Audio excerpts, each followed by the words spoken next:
بسم اللہ الرحمن الرحیم الحمد للہ رب العالمین والصلاة والسلام علی سید الانبیاء والمرسلین وعلی آلہ وصحبہ اجمعین اما بعد۔ آج کی اس مجلس میں انشاءاللہ ہم قرآن کریم کا چوتھا پارہ اور اس کی تفسیر انشاءاللہ العزیز سنیں گے۔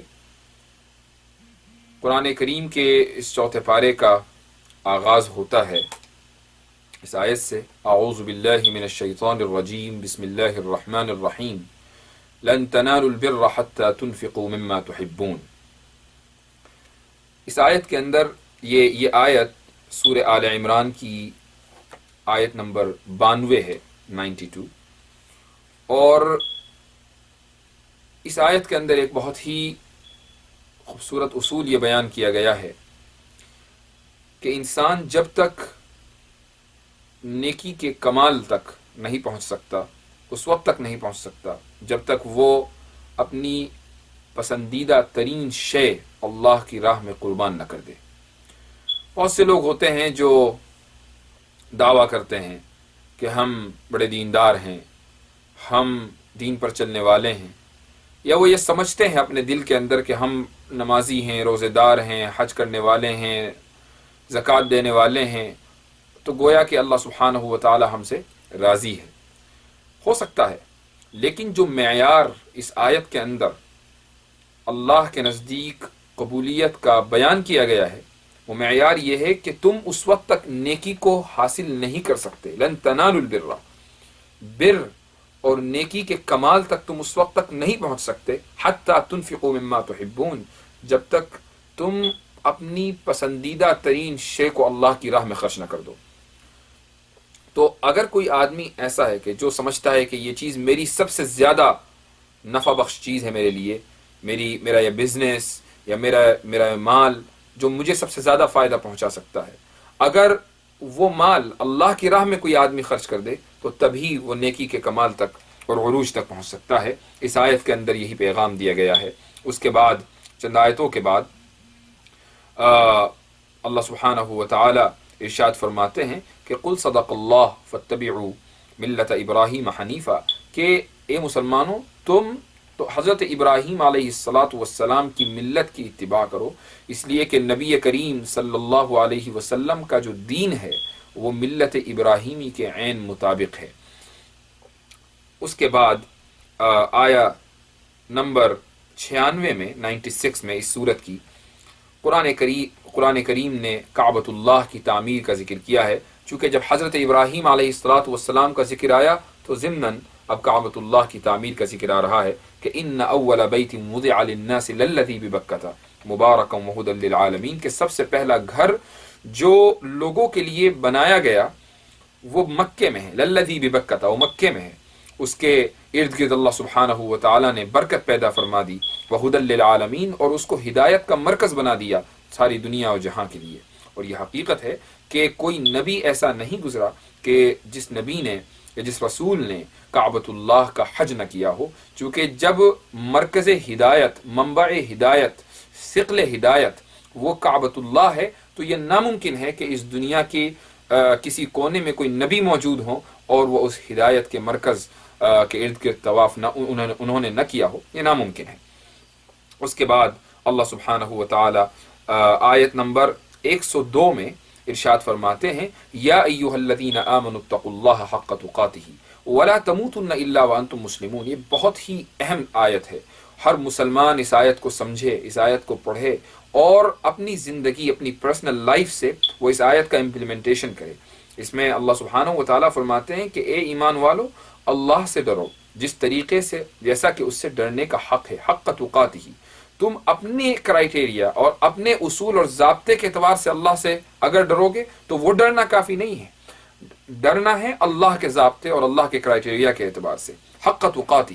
ولا تموتن الا وانتم مسلمون۔ اس کے بعد اللہ سبحانہ و تعالیٰ فرماتے ہیں کہ واعتصموا بحبل اللہ جميعا ولا تفرقوا۔ یہ آیت نمبر 103 ہے کہ اللہ کی رسی کو مضبوطی سے پکڑ لو۔ یہاں مراد حبل اللہ یعنی اللہ کی رسی سے قرآن کریم ہے کہ قرآن کریم کو مضبوطی سے پکڑ لو، ولا تفرقوا، اور اختلاف نہ کرو۔ یہ ایک بہت ہی اہم اصول ہے جو قرآن کریم نے ہمیں دیا ہے کہ اس امت میں اختلاف ختم کرنے کا واحد طریقہ یہی ہے کہ اللہ کی رسی کو مضبوطی سے تھام لیا جائے، اور جس جماعت نے بھی اللہ کی رسی کو مضبوطی سے تھام رکھا ہے، یعنی قرآن کریم کو مضبوطی سے تھام رکھا ہے، یہ ناممکن ہے کہ وہ اہل سنت والجماعت کے طریقے سے منحرف ہو جائے۔ ہم میں سے بہت سے لوگ اور بہت سی جماعتیں یہ دعویٰ کرتی ہیں کہ ہم اہل سنت والجماعت ہیں۔ اہل سنت والجماعت ہونے کا جو معیار ہے وہ ہر ایک آدمی جانچ سکتا ہے، پرکھ سکتا ہے، اور وہ یہ ہے کہ اگر کوئی گروہ، کوئی جماعت قرآن کریم کو اس طریقے سے سمجھتی ہے جیسا کہ صحابہ کرام نے سمجھا، اور صحابہ کرام کی عظمت، اہل بیت کی محبت اور حدیث کا تقدس اور قرآن کریم کی اتباع، یہ ساری چیزیں جس جماعت کے اندر پائی جائیں، وہی جماعت اہل سنت والجماعت کہلانے کی حقدار ہے، وہی مسلک اہل سنت والجماعت کا کہلانے کا حقدار ہے، وہی مسلک صحابہ کرام اور نبی کریم صلی اللہ علیہ وسلم کے طریقے کے مطابق ہو سکتا ہے۔ تو قرآن کریم کی اتباع ہو، یعنی اس کو مضبوطی سے تھامے ہوئے ہو، اور قرآن کریم کو اس طریقے سے سمجھے جیسا کہ صحابہ نے سمجھا، نہ کہ اپنی عقل کے حساب سے۔ نمبر دو یہ ہے کہ صحابہ کرام کی عظمت اس کے دل کے اندر موجود ہو۔ بہت سے لوگ ایسے ہوتے ہیں جو صحابہ کرام کے اوپر بدزبانی کرتے ہیں اور یہ کہتے ہیں کہ یہ تو عمر کی بدعت تھی۔ تو اس طرح کا جو رویہ ہے، یہ رویہ انسان کو اہل سنت والجماعت سے خارج کر دے گا۔ حضرت عمر رضی اللہ عنہ کوئی معمولی صحابی نہیں ہے، اور اگر کوئی معمولی صحابی بھی ہوتے تو جب نبی کریم صلی اللہ علیہ وسلم نے ارشاد فرما دیا کہ علیکم بسنتی و سنت الخلفاء الراشدین، کہ تم میری سنت اور خلفاء الراشدین کی سنت کی اتباع کرو، تو یہ کسی کے مجال نہیں ہے کہ وہ یہ کہے کہ فلاں مسئلہ عمر کی بدعت ہے اور فلاں مسئلہ عثمان کی بدعت ہے، العیاذ باللہ۔ یہ نبی کریم صلی اللہ علیہ وسلم کے قول کی صریح مخالفت ہے، اور جو شخص نبی کریم علیہ الصلاۃ والسلام کے قول کی مخالفت کرے وہ اہل سنت والجماعت میں سے کیسے ہو سکتا ہے؟ تو ہم یہ یاد رکھیں کہ یا ایھا الذین آمنوا اتقوا اللہ حق تقاتہ، اور جو اس کے بعد ہے واعتصموا بحبل اللہ جميعا، کہ اللہ کی رسی کو مضبوطی سے تھامے رکھو، یعنی قرآن کو مضبوطی سے تھامے رکھو۔ قرآن مضبوطی سے اسی وقت ہمارے پاس رہے گا، ہمارے ہاتھوں میں، جب ہم صحابہ کے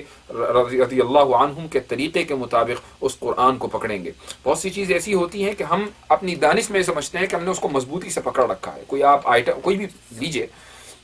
ایسی محسوس چیز کہ اور آپ اس کو پکڑیں اور یہ سمجھتے ہیں کہ آپ نے اس کو مضبوطی سے پکڑ رکھا ہے، لیکن وہ گر جاتی ہے۔ ایسے ہی قرآن کریم کا حال ہے کہ ہر جماعت یہ دعویٰ کرتی ہے کہ ہم قرآن کریم کی اتباع کرتے ہیں، قرآن کریم پر عمل کرتے ہیں، قرآن کریم کو سمجھتے ہیں، لیکن قرآن کریم ان کے لیے کبھی بھی سفارش کرنے والا نہیں بنے گا، کیونکہ وہ لوگ قرآن کریم کو اس طریقے سے نہیں پکڑتے جیسا کہ پکڑنا چاہیے۔ قرآن کریم ان کے ہاتھ سے نکل جائے گا، ایک دن قرآن کریم ان کے ہاتھ سے نکل جائے گا، اس لیے کہ جب تک صحابہ کرام کے بتائے ہوئے سکھائے ہوئے طریقے کے مطابق قرآن کریم کو نہ پکڑا جائے، اس کو نہ سنبھالا جائے، اس پر نہ عمل کیا جائے، قرآن کریم کا حق ادا نہیں ہو سکتا۔ تو اس آیت کا یہی پیغام ہے۔ اور اس کے بعد آیت نمبر 121 میں غزوہ احد کا تذکرہ شروع ہوتا ہے، وَإِذْ غَدَوْتَ مِنْ أَهْلِكَ تُبَوِّئُ الْمُؤْمِنِينَ مقاعد للقتال واللہ سمیع علیم۔ یہ غزوہ احد سن 3 ہجری شوال کے مہینے میں پیش آیا تھا۔ تقریباً 1 سال غزوہ بدر کو ہو چکا تھا، اور اس کے بعد پھر جب کفار جن کو غزوہ بدر میں شکست ہوئی تھی، انہوں نے اپنی شکست کا بدلہ لینے کے لیے مدینے کے اوپر دوبارہ چڑھائی کی، اور یوں غزوہ احد پیش آیا۔ اس غزوے میں شروع میں مسلمانوں کا پڑا بھاری تھا، لیکن اس کے بعد 2 مسلمانوں کی جماعتوں کی بزدلی کی وجہ سے قرآن کی زبان میں وہ پلٹ گیا، اور مشرکین غالب آ گئے، اور اس طریقے سے مسلمانوں کا جان و مال کا کافی نقصان ہوا۔ تو یہ غزوہ احد کی تفصیل ہے۔ اللہ سبحانہ و تعالیٰ اس غزوہ احد کے بارے میں مسلمانوں کو تنبیہ کرتے ہوئے فرماتے ہیں کہ کیا اللہ سبحانہ و تعالیٰ مدد کرنے پر قادر نہیں تھا؟ بالکل قادر تھا۔ اس نے تو بدر میں بھی تمہاری مدد کی جب تمہاری جماعت قلیل تھی۔ وَلَقَدْ نَصَرَكُمُ اللَّهُ بِبَدْرٍ وَأَنْتُمْ أَذِلَّةٌ، تم بہت کم تھے، تو بہت تھوڑے تھے، اللہ نے تمہاری اس وقت مدد کی ہے۔ اللہ تمہاری آج بھی مدد کر سکتا تھا اور آج بھی تمہیں ہی غالب رکھتا شروع سے آخر تک، لیکن اذ ہمت طائفتان منکم ان تفشلا واللہ ولیہما، دو جماعتیں جو مسلمانوں کی تھیں ان میں سے ایک جماعت وہ تھی کہ جن کو نبی کریم صلی اللہ علیہ وسلم نے ایک پہاڑ کی چوٹی پر مقرر فرمایا تھا اور یہ کہا تھا، یہ حکم دیا تھا کہ خبردار یہاں سے مت ہلنا، چاہے تم کچھ بھی دیکھو، تم یہ دیکھو کہ مسلمان غالب آ رہے ہیں، تم یہ دیکھو کہ مسلمان مغلوب ہو رہے ہیں، مسلمانوں کو قتل کیا جا رہا ہے، یہ مسلمان مال غنیمت لے کے حاصل کر رہے ہیں، تم کچھ بھی دیکھو، جب تک میرا حکم نہ ہو تم یہاں سے مت ہلنا۔ انہوں نے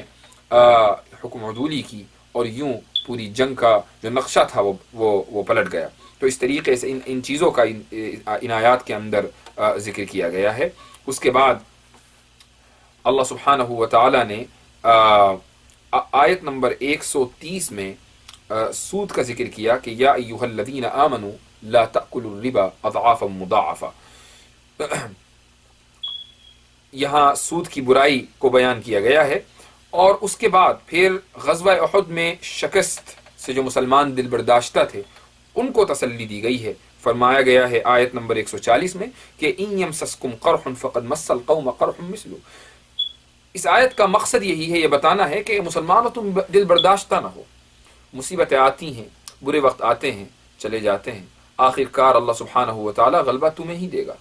یہ اس آیت کا پیغام ہے۔ اور اس کے بعد نبی کریم صلی اللہ علیہ وسلم کی وفات کی شکل میں جو ایک عظیم سانحہ مسلمانوں کے اوپر پیش آیا یا آنے والا تھا، اس کی جانب بھی اشارہ کیا گیا ہے۔ آیت نمبر 144 میں اللہ سبحانہ و تعالی فرماتے ہیں وما محمد الا رسول قد خلت من قبلہ الرسل، محمد صلی اللہ علیہ وسلم رسول ہی تو ہیں، قد خلت من قبلہ الرسل، آپ سے پہلے جو رسول تھے وہ اس دنیا سے تشریف لے جا چکے، جب آپ بھی من جملہ ان رسولوں میں سے ایک رسول ہیں تو آپ کی بھی یہی پوزیشن ہے کہ آپ کو بھی اس دنیا سے تشریف لے جانا ہے، اس دنیا سے پردہ فرمانا ہے۔ وما محمد الا رسول قد خلت من قبلہ الرسل افإن مات او قتل انقلبتم على اعقابکم،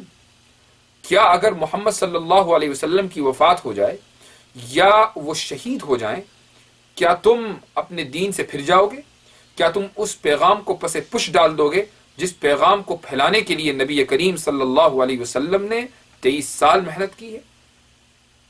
کیا آپ صلی اللہ علیہ وسلم کی وفات کا یہ اثر ہوگا کہ تم مسلمانوں اس مذہب کو، اس دین کو چھوڑ دو گے؟ ہرگز نہیں۔ جب نبی کریم صلی اللہ علیہ وسلم کی وفات ہوئی اور حضرت عمر رضی اللہ عنہ کی ایک عجیب و غریب کیفیت تھی، وہ یہ یقین نہیں کر پا رہے تھے کہ نبی کریم علیہ الصلاۃ والسلام اس دنیا سے پردہ فرما چکے، اور انہوں نے غلبہ حال میں آ کر تلوار نکال لی اور یہ کہا کہ جس نے یہ دعویٰ کیا کہ محمد صلی اللہ علیہ وسلم وفات پا چکے ہیں میں اس کی گردن مار دوں گا، تو اس موقع پر حضرت ابوبکر رضی اللہ عنہ کھڑے ہوتے ہیں اور یہ آیت پڑھتے ہیں وما محمد الا رسول قد خلت من قبلہ الرسل۔ حضرت عمر رضی اللہ عنہ کا ارشاد ہے جو ایک موقع پر انہوں نے کہا کہ جب حضرت ابوبکر نے یہ آیت پڑھی تو مجھے لگا کہ یہ آیت پہلی مرتبہ نازل ہوئی ہے۔ ایسا ہو جاتا ہے کہ انسان کو جب کسی خاص کیفیت سے وہ مغلوب ہو جاتا ہے تو بہت سی چیزیں اس کے دماغ سے اور اس کے ذہن سے نکل جاتی ہیں، اور جب وہ اس کو ان چیزوں کی طرف متوجہ کیا جاتا ہے تو وہ یہ سمجھتا ہے کہ شاید آج میں پہلی مرتبہ یہ چیز سیکھ رہا ہوں۔ بالکل ایسا ہی حضرت عمر رضی اللہ تعالی عنہ کے ساتھ ہوا کہ اس غم کی شدت میں یہ چیز ان کے ذہن سے نکل گئی کہ اللہ سبحانہ و تعالی قرآن کریم میں پہلے ہی ارشاد فرما چکا کہ نبی کریم صلی اللہ علیہ وسلم کو ایک دن اس دنیا سے پردہ فرمانا ہے، اور یوں پھر حضرت عمر رضی اللہ عنہ کو قرار آیا۔ اس کے بعد آیت نمبر 156 میں ارشاد فرمایا گیا کہ اے مسلمانوں تم ان لوگوں کی طرح مت ہو جانا جنہوں نے کفر کیا اور جو اپنے بھائیوں سے جب ان کے بھائی سفر میں جاتے ہیں یا وہ کسی غزوے میں جاتے ہیں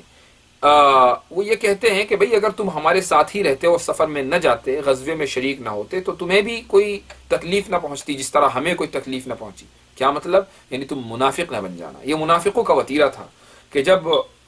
نبی کریم صلی اللہ علیہ وسلم ان کو غزوے میں جانے کی دعوت دیتے تھے تو وہ مختلف عذر پیش کرتے تھے اور غزوے میں شریک نہیں ہوتے تھے، اور یہ سمجھتے تھے کہ ہم نے اپنی زندگی کو محفوظ کر لیا، ہم زندہ رہ گئے۔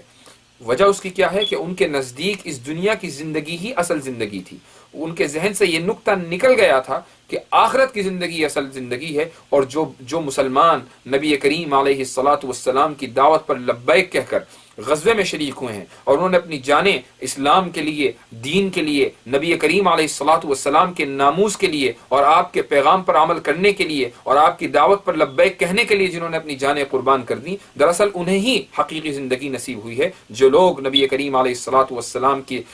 دعوت پر جنہوں نے لبیک نہیں کہا، انہیں زندگی حقیقی کبھی راس آ ہی نہیں سکتی. تو قرآن کریم نے مسلمانوں کو یہ حکم دیا ہے کہ تم ان لوگوں کی طرح مت ہو جانا. اور اس کے بعد آپ صلی اللہ علیہ وسلم کو ارشاد فرمایا ہے، اللہ سبحانہ و تعالیٰ فرماتے ہیں آیت نمبر 159، فَبِمَا رَحْمَةٍ مِّنَ اللَّهِ لِنْتَ لَهُمْ وَلَوْ كُنْتَ فَظًّا غَلِيظَ الْقَلْبِ لَانفَضُّوا مِنْ حَوْلِكَ، کہ اے رسول، اے محمد صلی اللہ علیہ وسلم، آپ اللہ کی خاص رحمت ہی کی وجہ سے، لِنْتَ لَهُمْ، آپ کا دل نرم ہے، اور آپ اگر سنگ دل ہوتے تو یہ لوگ آپ کے پاس کبھی نہ ٹکتے. یہ آپ کی رحمت قلبی ہے، دل کی رحمت ہے، دل کی نرمی ہے کہ جس کی وجہ سے ہر ایک شخص آپ کے پاس بیٹھتا ہے، اٹھتا ہے، سیکھتا ہے آپ سے اور آپ کے پیغام پر عمل کرتا ہے. اگر آپ سخت دل بن جائیں تو یہ لوگ آپ کے پاس نہ ٹھہریں. یہاں سے ایک اصول نکلا کہ نبی اس دنیا کے اندر جس شخص کو بھی لیڈرشپ کا اعزاز حاصل ہوتا ہے، وہ کسی کمیونٹی کو لیڈ کرتا ہے یا کسی ملک کو چلاتا ہے، لیڈ کرتا ہے، کسی قوم کو لیڈ کرتا ہے، چاہے وہ مذہبی قیادت ہو یا سیاسی قیادت ہو، اس کے لیے یہ ضروری ہے کہ وہ اس اصول کو اپنائیں. فَبِمَا رَحْمَةٍ مِّنَ اللَّهِ لِنْتَ لَهُمْ. جب تک اس کے دل کے اندر نرمی اور دوسروں کے لیے وہ اپنے دل کو رام نہیں کرے گا، جب تک اس کی لیڈرشپ کامیاب نہیں ہو سکتی. جب تک وہ ایک کامیاب لیڈر اور کامیاب قائد نہیں ہو سکتا، اس کی قیادت اس وقت تک پروان نہیں چڑھ سکتی. دنیا کے اندر سینکڑوں ایسے بادشاہ گزرے ہیں، لیڈر گزرے ہیں کہ جنہوں نے اپنی بادشاہی کو بچانے کے لیے، اپنی لیڈرشپ کو بچانے کے لیے اپنی ہی قوم پر ظلم کیا، اور ان کا حال دنیا جانتی ہے. بہت دور نہ جائیے، اس سال سے پہلے، ان 2-3 سالوں کے اندر دنیا میں جو ظالم و جابر حکمران ہیں، جن کی حکمرانی کے سامنے لوگ کانپتے تھے اور لوگ یہ سمجھتے تھے کہ اگر ان کو موت آئی تبھی ہم نجات پا سکتے ہیں، ورنہ کوئی اور دوسرا راستہ نہیں ہے، ان کی حکومتیں اس طریقے سے اکھڑ گئیں اور اس طریقے سے ان کی سلطنتیں آسمان سے زمین پر آ پڑیں کہ ایسا لگتا تھا کہ یہ اللہ سبحانہ و تعالیٰ کی طرف سے ہی عذاب ہے، اللہ کی طرف سے ہی عقاب ہے. وجہ اس کی یہ ہے کہ انہوں نے لیڈرشپ کے اس اصول کو نہیں اپنایا، کہ ان کی اپنی قوم ان کے خلاف ہو گئی. فَبِمَا رَحْمَةٍ مِّنَ اللَّهِ لِنْتَ لَهُمْ. اگر وہ لیڈرشپ کے اس اصول کو اپنا لیتے تو یہ کبھی نہیں ہو سکتا تھا کہ ان کی بادشاہت یا ان کی حکمرانی ختم ہو جاتی. اس کے بعد اللہ سبحانہ و تعالیٰ فرماتے ہیں کہ فَاعْفُ عَنْهُمْ وَاسْتَغْفِرْ لَهُمْ وَشَاوِرْهُمْ فِي الْأَمْرِ فَإِذَا عَزَمْتَ فَتَوَكَّلْ عَلَى اللَّهِ. اسی آیت کے اندر لیڈرشپ کا ایک دوسرا اصول بیان کیا گیا ہے، اور وہ یہ ہے کہ اے محمد صلی اللہ علیہ وسلم، آپ اپنے صحابہ سے مشورہ لیجئے، مشورہ کیا کیجئے. فَإِذَا عَزَمْتَ، لیکن جب آپ کسی ایک رائے پر پختہ ہو جائیں اور کسی ایک رائے پر یہ سمجھیں کہ یہی صحیح ہے، فَتَوَكَّلْ عَلَى اللَّهِ، اللہ پر توکل کیجئے اور اس رائے کو امپلیمنٹ کیجئے. یہ لیڈرشپ کا دوسرا اصول ہے. آج کی دنیا میں جہاں ہم مغربی جمہوریت کے اصولوں کو یہ سمجھتے ہیں کہ یہ سب سے زیادہ صحیح ہیں، اور ہو سکتا ہے کہ کچھ لوگوں کے لیے وہ صحیح ہوں چونکہ وہ اسلام کی تعلیمات سے ناآشنا ہیں، ناواقف ہیں. اگر ان کو اسلام کی تعلیمات بتائی جائیں تو اس میں یقیناً جو خوبی اور جو اچھائیاں ہیں وہ ان کے سامنے بھی کھل کر واضح ہوں گی. اسلام کا دوسرا اصول جو لیڈرشپ کے تعلق سے ہے وہ یہ ہے کہ جو لیڈر ہے وہ اپنے کمپینینز اور اپنے جو اس کے وزیر وزراء ہیں وہ اس بات کا حقدار ہے کہ ان سے مشورہ طلب کرے، لیکن یہ ضروری نہیں ہے کہ اس مشورے کے اوپر عمل کرے. اس کو مکمل حق ہے کہ وہ جس کے مشورے کو چاہے قبول کرے، اور اگر چاہے کہ ان کا اپنی ہی رائے پر وہ عمل کرنا چاہتا ہے تو اللہ تعالیٰ نے اس کو یہ اختیار دیا ہے. فَتَوَكَّلْ عَلَى اللَّهِ فَإِذَا عَزَمْتَ فَتَوَكَّلْ عَلَى اللَّهِ. اگر آپ نے عزم مصمم کر لیا تو آپ توکل کیجیے. آج کل ہماری مساجد کا حال کیا ہے؟ ہم نے اپنی مساجد کو بھی پارلیمنٹ بنایا ہوا ہے، جہاں الیکشن ہوتے ہیں، جہاں کمیونٹی کی طرف سے ایک نمائندہ منتخب ہو کر آتا ہے 3 سال کے لیے، 2 سال کے لیے، 5 سال کے لیے بھی، جو بھی ٹرم بائی لاس کے اندر لکھی ہوئی ہے، اور اس کے بعد باقاعدہ بورڈ آف ٹرسٹیز کا انتخاب ہوتا ہے، اور اس کے بعد وہ بورڈ یعنی گویا کہ ایسا لگتا ہے کہ جیسے اسمبلی ہال ہے یا پارلیمنٹ ہے. یہ مسجدوں کے اندر، اسلامک سینٹرز کے اندر اگر اسلام کے اصول کو نہیں اپنایا جائے گا تو آخر کہاں اپنایا جائے گا؟ اگر ہم اپنی لائف میں، اپنے گھر میں اسلام کے اصول کو نہیں اپنائیں گے تو آخر کہاں اپنائیں گے؟ مسجدوں کا یہ حشر ہے کہ جو لوگ حقیقتاً مسلم کمیونٹی کو قیادت کرنے کے وہ لائق نہیں ہوتے، محض ان کے پاس اللہ نے ان کو کچھ پیسے دیے ہوئے ہیں، محض اپنے فائنینشیل اسٹیٹس کی وجہ سے وہ کمیونٹی کو لیڈ کرتے ہیں. اور یہ حقیقت حال ہر اس مسجد کی ہے جو اس ملک کے اندر، ویسٹرن کنٹریز کے اندر بنائی گئی ہیں، جہاں الیکشن ہوتے ہیں، جہاں کمیونٹی کی طرف سے لیڈرز منتخب ہو کر آتے ہیں. وہاں صورتحال یہ ہے کہ جب مسجد کے اندر کوئی ایونٹ ہوتا ہے تو جو کمیونٹی لیڈر ہے، جو پریزیڈنٹ ہے، سب سے پہلے وہی غائب ہوتا ہے، حالانکہ اس کو سب سے پہلے وہاں ہونا چاہیے. یہ اصول یاد رکھیں، نبی کریم صلی اللہ علیہ وسلم نے ارشاد فرمایا سید القوم خادمہم. اگر آپ یہ چاہتے ہیں کہ آپ سید القوم بنیں، اگر آپ یہ چاہتے ہیں کہ آپ کمیونٹی کو لیڈ کریں، تو آپ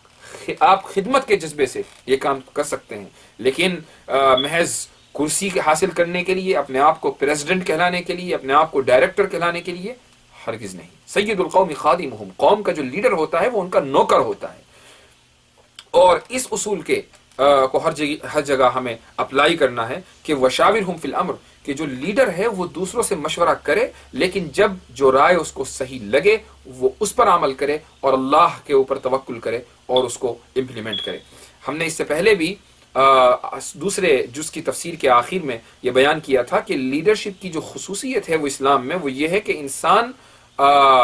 سب سے پہلی خصوصیت علم اس کے اندر ہو اور دوسری شجاعت. اگر یہ 2 چیزیں اس کے اندر ہیں تبھی وہ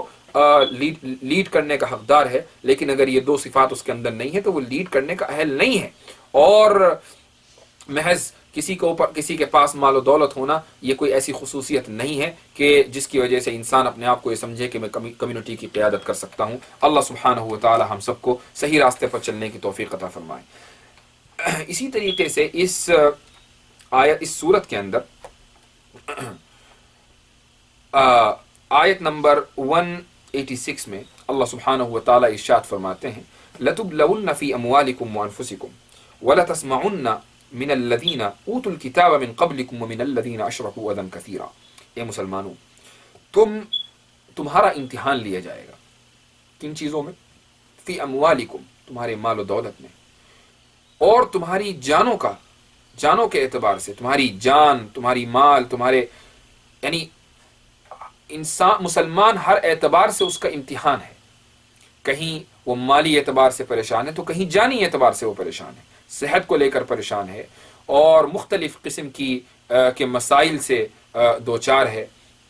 تو یہ سب امتحان ہے اللہ سبحانہ و تعالیٰ کی طرف سے، اور اللہ نے اس کا اعلان پہلے ہی کر دیا کہ اگر مسلمان ہو تو ان امتحانوں کے لیے تیار رہو. فی اموالکم وانفسکم، اور اس بات کے لیے بھی تیار رہو کہ وَلَتَسْمَعُنَّ مِنَ الَّذِينَ أُوتُوا الْكِتَابَ مِنْ قَبْلِكُمْ، کہ تم اہل کتاب سے اور مشرکین سے اذًا کثیرا، بڑی تکلیف دہ باتیں سنو گے. آج صورتحال کیا ہے؟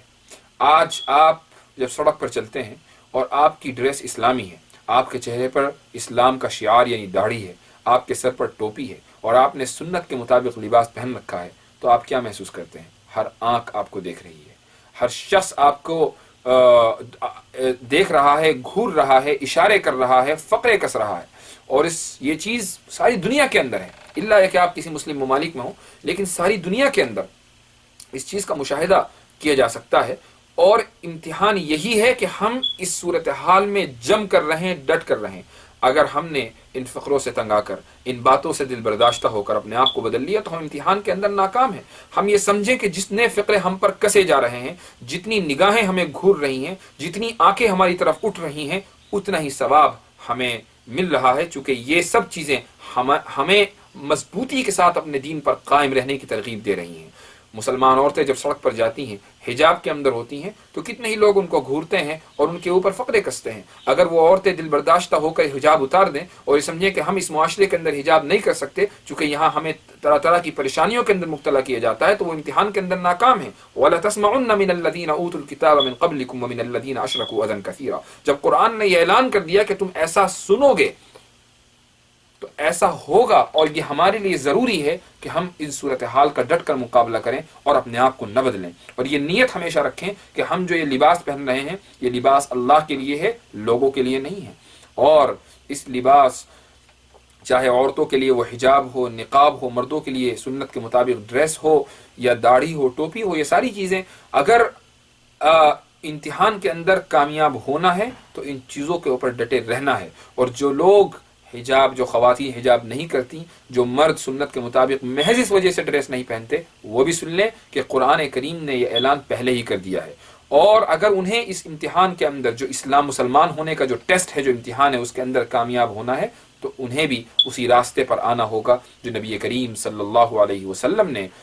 ہمارے لیے کھینچا، جو نبی کریم صلی اللہ علیہ وسلم نے ہمیں بیان فرمایا. اور اس راستے پر آ کر ہمیں جمے رہنا ہوگا، ہمیں ڈٹے رہنا ہوگا، اور اس آیت کو سامنے رکھنا ہوگا کہ یہ فقرے ہم سنیں گے، یہ آنکھیں ہماری طرف اٹھیں گی، یہ نگاہیں ہمیں گھوریں گی، لیکن ہم ہٹنے والے نہیں ہیں. اس کے بعد چند آیتوں کے بعد یہ سورت ختم ہوتی ہے، اور چوتھے جز کی دوسری سورت جو سورت النساء جس کو کہا جاتا ہے وہ شروع ہوتی ہے. اس سورت کے اندر 3 طرح کے احکام آئے ہیں. اس میں باہمی معاملات کا سب سے پہلے ذکر ہے کہ جیسے یتیموں کے ساتھ کیسے رہنا ہے، ان کے ساتھ کیسے سلوک کرنا ہے، اور اسی طریقے سے میراث کے مسائل کیا ہیں. اس طریقے کے جو باہمی معاملات ہیں وہ اس صورت کے اندر بیان کیے گئے ہیں. اسی طریقے سے مخالفین کے معاملات بھی اس صورت کے اندر آئے ہیں، جیسے قتال کے، منافقین کے احوال، اسی طریقے سے مشرکین کے احوال. یہ سب چیزیں اس صورت کے اندر آئی ہیں. یہ مخالفین کے معاملات ہیں کہ ان کے ساتھ معاملہ کیسے کرنا ہے، منافقین کے ساتھ کیسے پیش آنا ہے، مشرکین کے ساتھ کیسے پیش آنا ہے. اور تیسری چیز جو اس صورت کے اندر بیان کی گئی ہے وہ ہے دیانات. دیانات کا مطلب ہے دین کے تعلق سے مختلف چیزیں، جیسے نماز کا حکم ہے، توبہ کے احکام ہیں، اور طہارت کے، جنابت کے، اس طریقے کے مسائل اس صورت کے اندر بیان کیے گئے ہیں. تو باہمی معاملات، مخالفین کے ساتھ کیا معاملات ہوں، اور دین کے کچھ مسائل جن کا تعلق روزہ و طہارت سے ہے اور توبہ استغفار سے ہے، وہ اس صورت کے اندر بیان کیے گئے ہیں. تو سب سے پہلے یتیم کا مسئلہ آتا ہے آیت نمبر 2 میں، کہ اللہ سبحانہ و تعالیٰ فرماتے ہیں وَآتُوا الْيَتَامَ أَمْوَالَهُمْ، کہ تم یتیموں کو ان کا مال واپس کر دو. ہرگز یہ کوشش مت کرنا کہ تم یتیموں کا مال ہڑپ کر جاؤ. زمانہ جاہلیت میں یہ ہوتا تھا کہ اگر کوئی یتیم بچی یا یتیم بچہ ہے اور اس کے پاس کچھ مال ہے جو اس کے والدین چھوڑ کر مرے ہیں، تو جو شخص اس بچی کو اپنی کفالت میں لیتا تھا وہ یہ چاہتا تھا کہ اس کا مال میں ہڑپ کر جاؤں، اور اس کا طریقہ وہ اختیار کرتا تھا کہ اس کو اپنے نکاح میں لے لیتا تھا، اور اس طریقے سے اس کے مال کے اوپر قابض ہو کر بیٹھ جاتا تھا. شریعت نے اس کو پسند نہیں کیا، قرآن کریم نے اس کو جائز نہیں رکھا. اس نیت سے اللہ فرماتے ہیں وَآتُوا الْيَتَامَ أَمْوَالَهُمْ، اور اس کے بعد اسی آیت کے اندر فرمایا وَلَا تَأْكُلُوا أَمْوَالَهُمْ إِلَىٰ أَمْوَالِكُمْ، ان کا مال اپنے مال سے خلط نہ کرو اس نیت سے کہ تم ان کے مال کو ہڑپ کر جاؤ. ہاں، اگر کوئی یتیم بچی تمہاری پرورش میں ہے اور تم یہ سمجھتے ہو کہ بھائی میں اس کی پرورش کر رہا ہوں لیکن پتہ نہیں میں اس کا حق ادا کر پاؤں گا یا نہیں، نیت تمہاری صاف ہے، نیت تمہاری صحیح ہے، تم یہ چاہتے ہو کہ اس یتیم بچی کی شریعت کے مطابق پرورش کرو اور ذرا بھی تم اس کے مال کے اندر خیانت نہ کرو، اس نیت سے اگر کوئی شخص اس یتیم بچی سے نکاح کرتا ہے، اپنے نکاح میں لیتا ہے تو وہ جائز ہے. تو اس کو اگلی آیت کے اندر بیان کیا گیا ہے وَإِنْ خِفْتُمْ أَلَّا تُقْسِطُوا فِي الْيَتَامَى، اگر تمہیں یہ اندیشہ ہے، یہ خوف ہے کہ تم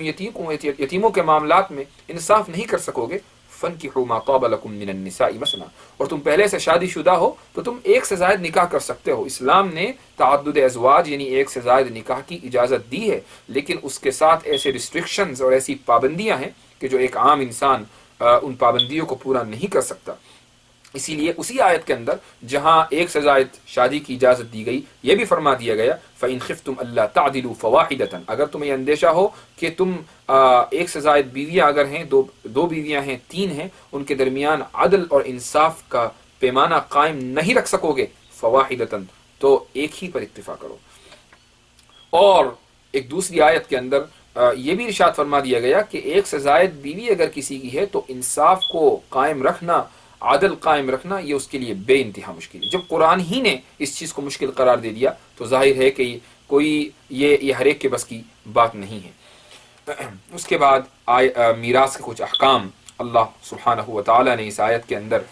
بیان فرمائے ہیں۔ میراث کے احکام کے بعد توبہ کا ذکر آتا ہے۔ اللہ سبحانہ و تعالی فرماتے ہیں، یہ سورہ نساء کی آیت نمبر 17 ہے، انما التوبۃ علی اللہ للذین یعملون السوء بجہالۃ ثم یتوبون من قریب فاولئک یتوب اللہ علیہم۔ یہ توبہ کا ایک بہت ہی خوبصورت اصول ہے کہ وہ لوگ جو گناہ کرتے ہیں انجانے میں اور اس کے بعد وہ فوراً ہی گناہ کرنے کے بعد اللہ سبحانہ و تعالیٰ کی طرف متوجہ ہوتے ہیں صدق دل سے، اللہ تعالیٰ ان کی دعا قبول فرما لیتا ہے۔ وَلَيْسَتِ التَّوْبَةُ لِلَّذِينَ يَعْمَلُونَ السَّيِّئَاتِ، توبہ اس کا نام نہیں ہے کہ ایک انسان اپنی پوری زندگی گناہوں کے اندر گزار دے اور جب موت کا وقت قریب آئے تو اب وہ یہ کہے کہ حَتَّى إِذَا حَضَرَ أَحَدَهُمُ الْمَوْتُ قَالَ إِنِّي تُبْتُ الْآنَ، کہ جب موت کا وقت قریب آئے تو وہ یہ کہے کہ اب میں توبہ کرتا ہوں۔ توبہ اس کا نام نہیں ہے، اور ایسی توبہ اللہ سبحانہ و تعالیٰ قبول نہیں فرمائیں گے۔ توبہ تو وہ ہے کہ ایک آدمی گناہ کرے اور جیسے ہی اس کا قلب متوجہ ہو وہ فوراً اللہ سبحانہ و تعالیٰ کی طرف اپنے آپ کو اللہ کے دربار میں پیش کر دے۔ تو یہ توبہ کا اصول ہے۔ اور اس کے بعد آخری آیت میں اس جز کی جو آیت نمبر 123 ہے اس کے اندر کچھ ان خواتین کا بیان ہے کہ جن کے ساتھ ایک مرد ازدواجی تعلقات قائم نہیں کر سکتا، اور یوں یہ سپارہ ختم ہوتا ہے۔ دعا ہے اللہ سبحانہ و تعالیٰ سے کہ اس پر عمل کرنے کی توفیق عطا فرمائے۔ جزاکم اللہ خیر الجزاء وآخر دعوانا ان الحمد للہ رب العالمین۔